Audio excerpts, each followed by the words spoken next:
მოგესალმებით ეთერშია სტასოტევის საინფორმაციო გამოშვება დღის მთავარ სიახლეებს მარია მელიავა გაგაცნობთ. საქართველოს პრემიერ-მინისტრი ირაკლი ყობახიძის ინფორმაციით მთავრობამ მიუნხენის კონფერენციაზე მოსაწვევი მიიღო და მას შესაძლოა საგარეო საქმეთა მინისტრი მაკა ბოჭორიშვილი დაესწროს. როგორც მან ჟურნალისტებს განუცხადა, ის თავად ამ კონფერენციას არ დაესწრება. ჩვენი წარმომადგენელი იქნება მიუნხენის კონფერენციაზე. რა ფორმით იქნება მთავრობა წარმოდგენილი, ამაზე მოგვიანებით გაიგებს საზოგადოება. შეიძლება იყოს მაკა ბოჭორიშვილი. მე არ ვიქნები მიუნხენის კონფერენციაზე. ეს არის რაც შემიძლია გითხრათ. განაცხადა ყობახიძემ. ცნობისთვის, მიუნხენის უსაფრთხოების კონფერენცია 2026 წლის 15 თებერვალს გაიმართება. სამწუხაროდ გვაქვს სპეციალისტების ძალიან დიდი დანაკლისი. მნიშვნელოვანია უნივერსიტეტმა გადასცეს ცოდნა ისეთ მიმართულებებზე, როგორიცაა მაგალითად მშენებლობა, ბიოლოგია, გეოლოგია და ასე შემდეგ. ამის შესახებ პარლამენტის იურიდიულ საკითხთა კომიტეტის თავმჯდომარე არჩილ გორდულაძემ ჟურნალისტებთან განაცხადა.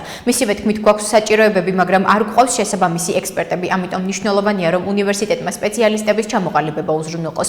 როგორც გორდულაძე აღნიშნავს, თბილისის სახელმწიფო უნივერსიტეტისა და საქართველოს ტექნიკური უნივერსიტეტის გაერთიანების შესახებ გადაწყვეტილების შეცვლა არის იმის მაგალითი, რომ ქართული ოცნების გუნდი და განსაკუთრებით მთავრობის მეთაური განსხვავებულ აზრს უსმენს. ცნობისთვის, საქართველოს მთავრობამ თბილისის სახელმწიფო უნივერსიტეტისა და საქართველოს ტექნიკური უნივერსიტეტის გაერთიანების გადაწყვეტილება შეცვალა და აღნიშნა, რომ ერთი ქალაქი, ერთი ფაკულტეტი პრინციპის შესაბამისად სტუტგარტი იქნება წმინდა ტექნიკურ უნივერსიტეტად.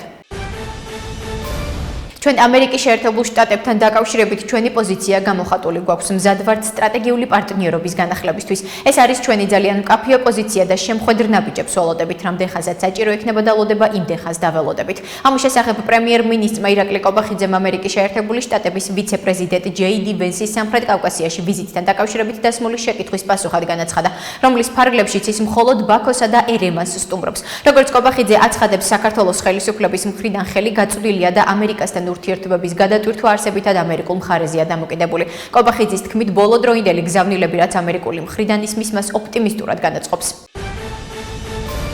გამოქვეყნდა კორუფციის აღქმის 2025 წლის ინდექსი და საქართველოს კვლავ რეგიონის უპირობო ლიდერია. ამის შესახებ საქართველოს პარლამენტის თავმჯდომარე შალვა პაპუაშვილი წერს. როგორც იგი აღნიშნავს, საქართველოს უსწრებს ევროკავშირის 7 და ნატოს 10 წევრ ქვეყანას. რაც შეეხება ევროკავშირის წევრობის კანდიდატ ქვეყნებს, მისი თქმით, აქ საქართველოს ყველა მათგანზე წინ დგას. ეს ფაქტები კიდევ ერთხელ ამხელს რეალობას. ბრიუსელმა უნდა შეწყვიტოს საქართველოს წინააღმდეგ ანგარიშწორების პოლიტიკა დეზინფორმაციული კამპანიების გზით, წერს პაპუაშვილი. საქართველოს დემოკრატიის შუქურა იყო. იმის დანახვა, როგორ იშლება ქართული დემოკრატია და როგორ ძლიერდება რუსული გავლენა, ძალიან ცუდია საქართველოსთვის, ქართული ხალხისთვის და ცუდია მთელი რეგიონისთვის.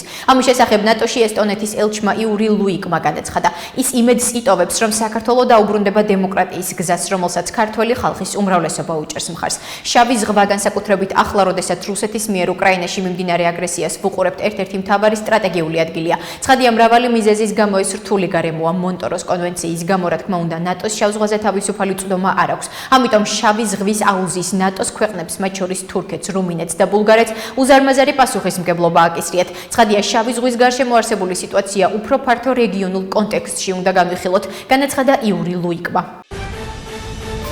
უნგრეთმა და საქართველომ შეძლეს გაეძლოთ გარე ზეწოლისთვის, რადგან ჰყავთ ძალიან ძლიერი ლიდერები. საქართველო და უნგრეთი ვერ გატეხეს ყოველდღიური ზეწოლის ფონზე.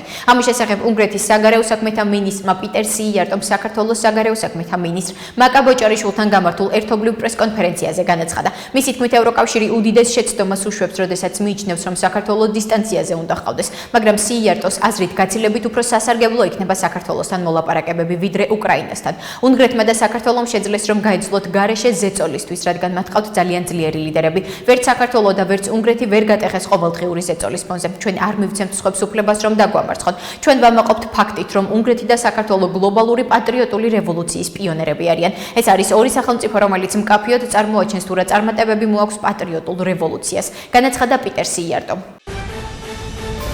სინამდვილეში გვასამართლებენ იმის გამო, რომ ამერიკის შეერთებულმა შტატებმა ბიძინა ივანიშვილი დაასანქცირა. ამის შესახებ კოალიცია ცვლილებისთვის ერთ-ერთმა ლიდერმა ზურაბ გირჩი ჯაფარიძემ თბილისის საქალაქო სასამართლოში ეგრეთ წოდებული საბოტაჟის საქმეზე ბრალდებული ოპოზიციონერი პოლიტიკოსების სასამართლო პროცესის დაწყებამდე ჟურნალისტებს განუცხადა.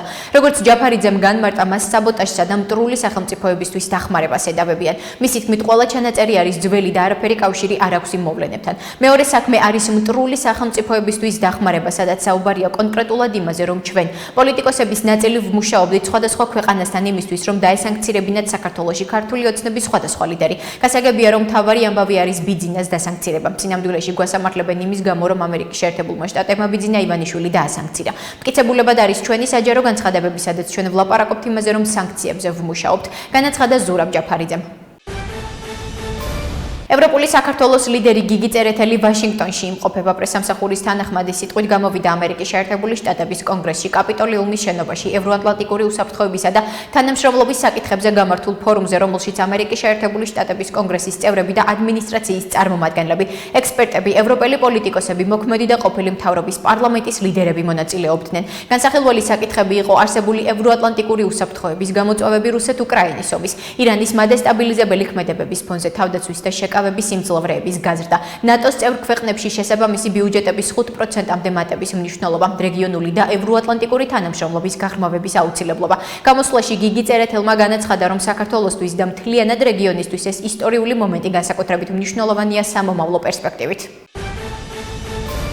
ნარკოტიკული საშუალებების, ფსიქოტროპული ნივთიერებების, პრეკურსორებისა და ნარკოლოგიური დახმარების შესახებ კანონით დადგენილ სიებში ცვლილებები ხორციელდება და კონტროლს დაქვემდებარებულ ნივთიერებათა ჩამონათვალს ახალი ნივთიერებები ემატება. შესაბამისი ცვლილებები ჯანდაცვის სამინისტრომ მოამზადა და ის პარლამენტს განსახილველად მთავრობამ წარუდგინა. გარდა ამისა, უკანონო მფლობელობიდან ან ბრუნვიდან ამოღებული ნარკოტიკული საშუალებებისა და ფსიქოტროპული ნივთიერებების მცირე, დიდი და განსაკუთრებით დიდი ოდენობების ნუსხით გათვალისწინებულ ნარკოტიკულ საშუალებებს 15, ხოლო ფსიქოტროპული ნივთიერებების ნუსხას ერთი ახალი ნივთიერება დაემატება, ნათქვამია გავრცელებულ ინფორმაციაში. ავადებათა კონტროლის ეროვნული ცენტრის ყოფილი დირექტორის ამირან გამყრელიძის განცხადებით, მედიკამენტების ფასების რეგულაცია ფრთხილ და გააზრებულ მიდგომას საჭიროებს, რათა ბაზარზე მნიშვნელოვანი პრეპარატების დეფიციტი არ შეიქმნას და მედიკამენტები მოსახლეობისთვის როგორც ფიზიკურად, ისე ფინანსურად ხელმისაწვდომი იყოს. აღნიშნულით, გამყრელიძე პრემიერის ინიციატივას ეხმაურება ფარმაცევტულ სექტორთან დაკავშირებით, რომლის თანახმად უნდა გამოინახოს გზები მედიკამენტებისა და სააფთიაქო სფეროში ფასების შემცირებისთვის, რის ფარგლებშიც სამთავრობო საკოორდინაციო კომისია მუშაობს. ახლა კი გაგაცნობთ უცხოეთის სიახლეებს. ომანში გამართული მოლაპარაკებების მიზანი ამერიკის შეერთებული შტატების სერიოზულობის შეფასება იყო. ამის შესახებ ირანის საგარეო საქმეთა სამინისტროს პრესპიკერმა ისმაილ ბაღაიმ განაცხადა. მისი განცხადებით, ომანში ამერიკის შეერთებული შტატების დელეგაციასთან გამართული მოლაპარაკებების შემდეგ ირანმა იგრძნო, რომ დიპლომატიური პროცესის გასაგრძელებლად შესაბამისი გაგება და კონსენსუსი არსებობს. მასკატში შეხვედრა დიდხანს არ გაგრძელებულა. ჩვენი აზრით, მიზანი მეორე მხარის სერიოზულობის შეფასება იყო იმისთვის, თუ როგორ გავაგრძელოთ ამ გზაზე წინსვლა, განაცხადა ისმაილ ბაღაიმ. სომხეთის პარლამენტის თავმჯდომარე ალენ სიმონიანის განცხადებით პროექტში ტრამპის გზა საერთაშორისო მშვიდობისა და კეთილდღეობისთვის რუსეთის მონაწილეობა ვერ წარმოუდგენია.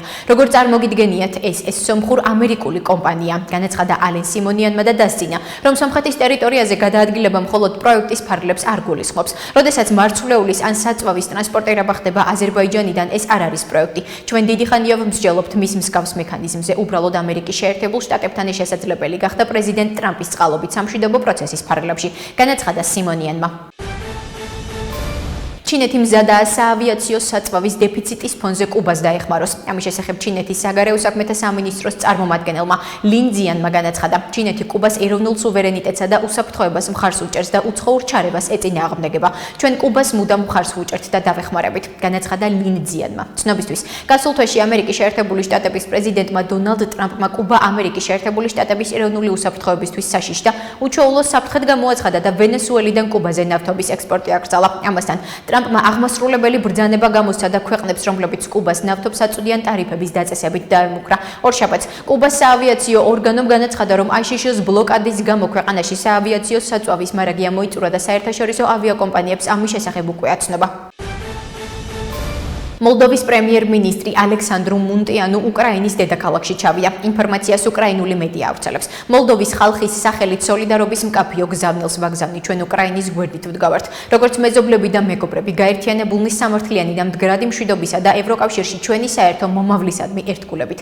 წერს მოლდოვის პრემიერი სოციალურ ქსელში. მისი ინფორმაციით, კიევში ვიზიტის ფარგლებში უკრაინის პრეზიდენტ ვოლოდიმირ ზელენსკისთან და პრემიერ-მინისტრი იულია სვირიდენკოსთან მოლაპარაკებებს გეგმავს. ცნობისთვის, 2025 წლის შემოდგომაზე მოლდოვას პრეზიდენტმა მაია სანდუმ პრემიერ-მინისტრად ბიზნესმენი ალექსანდრუ მუნტიანუ წარადგინა, რომელიც მანამდე 20 წელზე მეტი ხნის განმავლობაში უკრაინაში ცხოვრობდა.